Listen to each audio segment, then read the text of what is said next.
Good morning all of you. कल हम लोगों ने त्रिभुज के सदिश योग का नियम और समांतर चतुर्भुज के नियम देखे थे, है ना।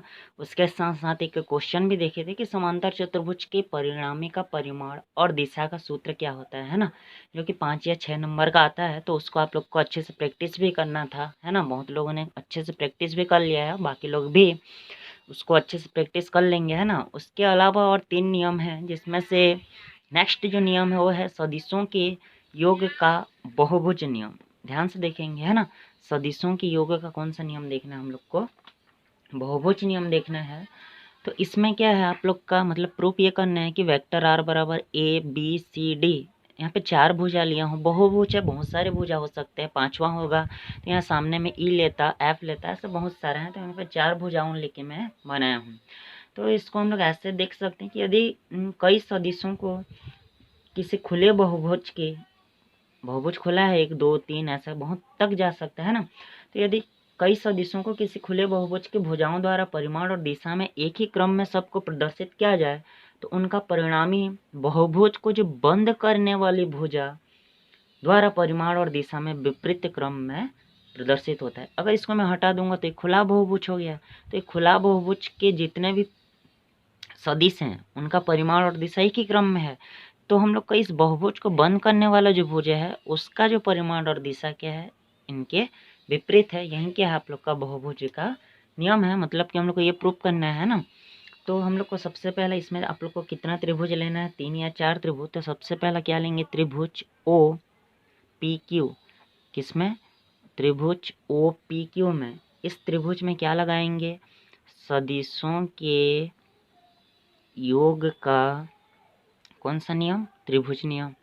सदिशों के योग का त्रिभुज नियम। तो पता है कि सदिशों के योग का त्रिभुज नियम क्या होता है, जो एक ही दिशा में जाता है उनका योग विपरीत दिशा के बराबर होता है। तो यहाँ पे विपरीत वाला कौन सा है, ओ क्यू, है ना। ओ क्यू बराबर मेरे को क्या मिलेगा, ओ पी प्लस क्या मिलेगा, पी क्यू। ठीक, मतलब कि मेरा ओ क्यू बराबर क्या ले सकता हूँ जी, वेक्टर ए प्लस क्या ले सकता हूँ, वेक्टर बी, है ना। क्योंकि ओ से पी का वैल्यू ए है और पी से क्यू का वैल्यू बी है। उसी प्रकार और एक त्रिभुज क्या है, ओ पी क्यू होने के बाद ओ क्यू एस त्रिभुज क्या लेंगे, ओ क्यू एस में क्या लिखेंगे, सेम सदिशों के योग का कौन सा नियम लेंगे, त्रिभुज नियम, है ना। तो सेम क्या मिलेगा, ओ एस बराबर क्या मिलेगा, O Q plus Q S. O S बराबर क्या मिलेगा, O Q plus Q S. तो ओ एस का ओ एस रहेगा, ओ से क्यू का मान क्या मिलेगा, ए प्लस बी का वेक्टर, और ओ एस का मान क्या मिलेगा, सी वेक्टर। उसी प्रकार और एक बार क्या लेंगे, त्रिभुज ओ एस टी में सेम क्या लगाएंगे, त्रिभुज के योग का सदिश, है ना। तो इसमें क्या मिलेगा आपका, ओ टी बराबर क्या मिलेगा जी आपका, O S plus S T. और ओ से एस का वैल्यू क्या है आपका, vector A plus vector B plus vector C, और यहाँ पे क्या हो जाएगा, वेक्टर डी। तो ओ टी को हम लोग परिणामी माने हैं, मतलब कि वेक्टर आर बराबर क्या हो जाएगा, vector A plus vector B plus vector C plus vector D. यही क्या है आपका बहुभुज का नियम है।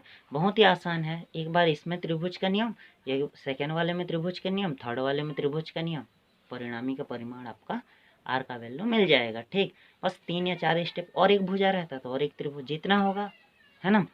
उसी प्रकार नेक्स्ट जो आप लोग का है वो क्या है, सदिशों के योग का क्रम विनिमय नियम। क्रम विनिमय नियम में हम लोग को ए प्लस बी बराबर बी प्लस सी क्या करना है, प्रूव करना है।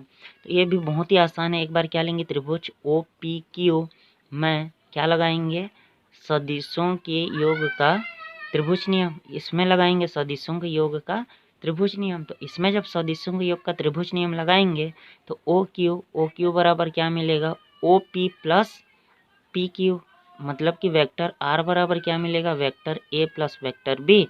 इसको समीकरण 1 मान के छोड़ दो। एक बार क्या लेंगे, त्रिभुज ओ एस क्यू, है ना। क्या लेंगे, ओ एस क्यू में फिर से क्या लगाएंगे, सदिशों के योग का त्रिभुज नियम। तो मेरे को फिर से ओ क्यू बराबर क्या मिलेगा, O S plus S Q, है ना। और यहाँ से यहाँ तक का मान आर, और ओ एस का मान क्या मिलेगा आपका बी, और इसका मान क्या मिलेगा, आर मिलेगा। इसको समीकरण 2।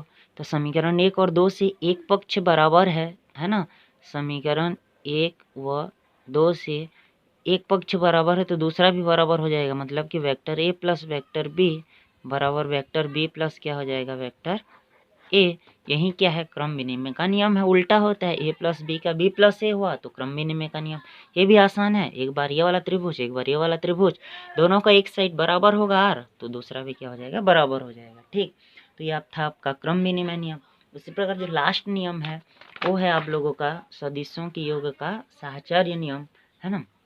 इसको थोड़ा सा अच्छे से देखेंगे। साहचर्य नियम में ए प्लस बी मतलब ए वेक्टर प्लस बी वेक्टर, है ना, एक कोष्टक में बंद है, बाहर में सी वेक्टर है, बराबर लाना है।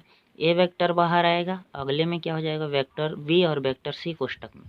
ये प्रूव करना है ना, ए प्लस बी प्लस सी बराबर ए प्लस बी प्लस सी, लेकिन यहाँ पे ए और बी कोष्टक में है और यहाँ पे क्या है, बी और सी क्या है, आपस में कोष्टक में है। इसको थोड़ा सा बस ध्यान देना है ना। तो साहचर्य नियम में भी 3 काम करना है। पहला क्या लेंगे, त्रिभुज ओ पी क्यू, त्रिभुज ध्यान से देखो ओ पी क्यू, ये वाला त्रिभुज है ना, मिल गया। इसमें क्या लगाएंगे, सेम सदिशों के योग का त्रिभुज नियम। तो आपको पता है कि ओ क्यू का स्क्वायर, सॉरी ओ क्यू बराबर क्या मिलेगा, O P plus P Q.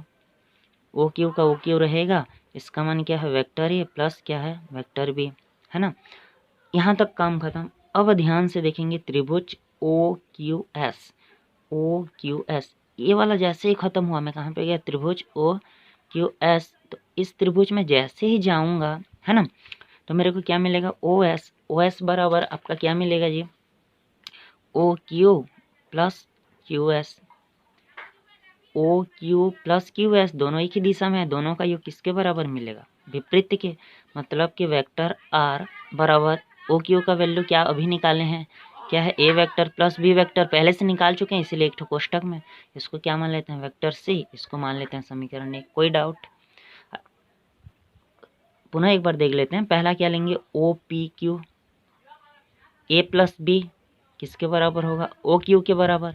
जब ये वाला त्रिभुज लूंगा, ये खत्म होने के बाद ये वाला, तो क्या मिलेगा, ओ एस बराबर O Q plus Q S, मतलब आर बराबर क्या मिलेगा, A plus B plus C. उसी प्रकार ये दोनों त्रिभुज खत्म। अब मेरे को ध्यान देना है ना, आप लोग को अब कौन सा त्रिभुज लेना, पी क्यू एस, है ना। त्रिभुज कौन सा लेंगे नेक्स्ट में, त्रिभुज पी क्यू एस, है ना, कौन सा लेंगे, पी क्यू एस में। तो पी क्यू एस, इसमें ध्यान से देखेंगे बी जा रहा है सी जा रहा है, ये विपरीत है। कौन सा, पी एस, मतलब कि पी एस बराबर क्या मिलेगा, P Q plus Q S. P S का पी एस रहेगा, पी क्यू का मान क्या है, वेक्टर बी, इसका मान क्या है, वेक्टर सी। उसी प्रकार ये वाला त्रिभुज खत्म होने के बाद ये वाला त्रिभुज लूंगा, कौन सा, त्रिभुज ओ पी एस में कौन सा, सदिशों के योग का त्रिभुज नियम। तो जब ये वाला मैं त्रिभुज लूंगा, है ना, तो इस वाले त्रिभुज में आपका क्या है, ए जा रहा है, ये जा रहा है, ये विपरीत में है। मतलब कि ओ एस बराबर क्या मिलेगा, O P plus P S. और ओ से एस का मान क्या है, वेक्टर आर।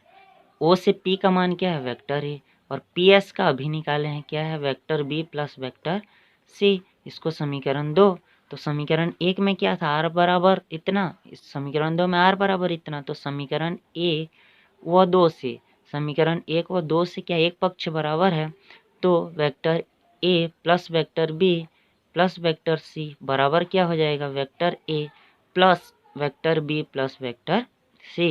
ये क्या है आप लोग का सदिशों की योग का साहचर्य नियम का सूत्र है ना। इसको थोड़ा अच्छे से प्रैक्टिस कर लेंगे। तो इस प्रकार आपका कल जो देखे थे त्रिभुज नियम, समांतर चतुर्भुज का नियम, और आज 3 नियम है। कौन कौन सा नियम है, त्रिभुज का सॉरी क्रम विनिमय नियम, साहचर्य नियम है, और एक आप लोग का कौन सा नियम है, क्रम विनिमय नियम, है ना। क्रम विनिमय नियम, बहुभुज का नियम और साहचर्य नियम, इन तीनों को भी आप लोग को प्रैक्टिस करना है ना। और किसी भी प्रकार का डाउट होगा तो आप लोग पूछ सकते हैं। धन्यवाद।